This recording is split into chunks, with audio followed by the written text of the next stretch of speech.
Sawa kabisa.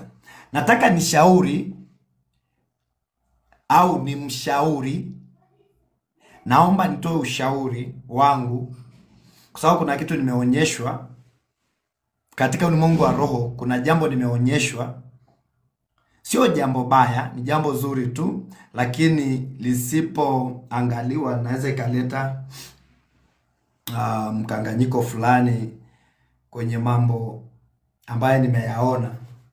Kwa hiyo nataka nitoe ushauri kwa mtumishi wa Mungu Josephat Gwajima, ambaye ni askofu wa makanisa ya Ufufuo na Uzima, lakini pia ni mheshimiwa wa jimbo la Kawe kupitia sisi.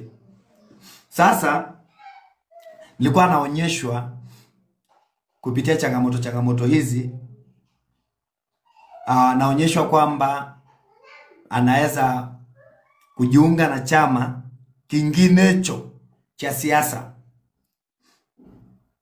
ili kugombea nafasi ya juu kabisa ya urais. Sasa nilipokuwa naona yale maono nikashtuka, kwa sababu nilichokiona ninaona hata shinda kwa sasa. Lakini huyo mtu ni mtu mwenye nyota hiyo, na nafsi yake inakuwa na hali ya urais nafsi yake, lakini kuna kitu kinaitwa wakati. Sio kwa wakati huu kabisa 2025 hatashinda, kwa sababu nimeonyeshwa. Kwa hiyo mimi namshauri ya kwamba angeweza kubaki CCM bila kutoka na kwenda kugombea kwa kupitia chama chochote, sana sana Chadema,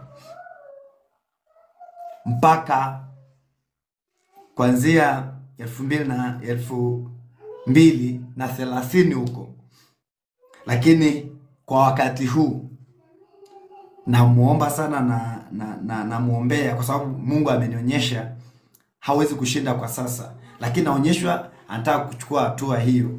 Kwa hiyo nilikuwa namuomba kupitia hapa aache kabisa. Nisingependa awe tu mpinzani, lakini ningependa awe rais kabisa. Lakini sasa anapoingia kwenda kugombea kwa chama kingine, anakuwa tu mpinzani. Na atakapokuwa tu mpinzani, sawa, kuna changamoto mengi tu ambayo tu atamshamusha, lakini bado tutafikia pale ambapo yeye bado atafikia pale ambapo atakuwa anatamani kufika. Lakini angechukua hatua hii ndani ya chama chake cha CCM, kwa miaka mingine huko mbele anaweza akafanya vizuri zaidi. Ni ushauri kwa sababu nimeonyeshwa kuna vitu vinaendelea kwa ajili ya yeye kuingia kwenye chama fulani ili agombee urais, wala sio ubunge, urais. Na nikiangalia ataleta joto kubwa, lakini hatashinda, na angetamani ashinde. Kwa hiyo kwa sababu anatamani kugombea urais na ashinde, pitia CCM. Asanteni sana, ni ushauri wangu.